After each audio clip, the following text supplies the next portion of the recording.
Mahigit 1 billion pesos ang ginastos ni Congressman Edwin Garjola para kay Vilma Santos Recto at Lucky Manzano sa iba pa nilang mga kandidato at sa sarili niya bilang first nominee ng CWS party list sa 2025 elections. I rise on a point of personal and collective privilege matapos ako tawagin ni Executive Ralph Recto na baliw. Kung baliw man ako, at least hindi ako magnanakaw.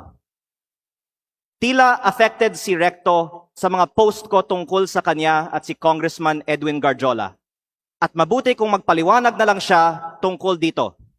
May kinakalat din siya sa social media na ako daw ay may utang sa DOE na 24 billion pesos.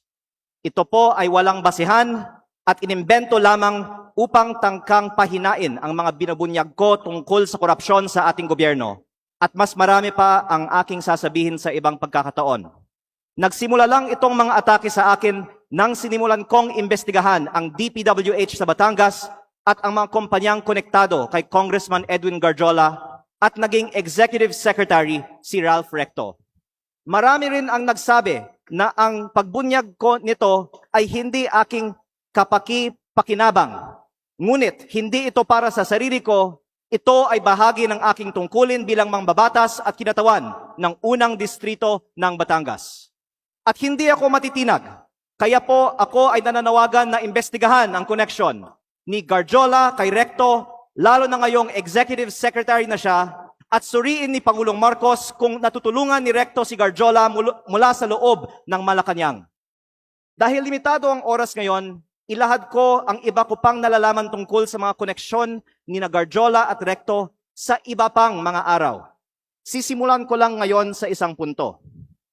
Ayon sa aking tansya at pananiliksik, mahigit 1 billion pesos ang ginastos ni Congressman Edwin Garjola para kay Vilma Santos Recto at Lucky Manzano sa iba pa nilang mga kandidato at sa sarili niya bilang first nominee ng CWS party list sa 2025 elections. At kung hindi sasagutin ni Secretary Recto ang mga aligasyong ito, hinahamon ko si Yusek Claire Castro sa susunod niyang press briefing na sagutin kung tama ba na may ganitong aligasyon kay Executive Secretary Recto, bakit hindi pa sinasalang si Secretary Recto sa Commission on Appointments at kung ayaw din ba nilang buksan ang mga detalye ng 2 kasong plunder ni E.S. Recto sa Ombudsman.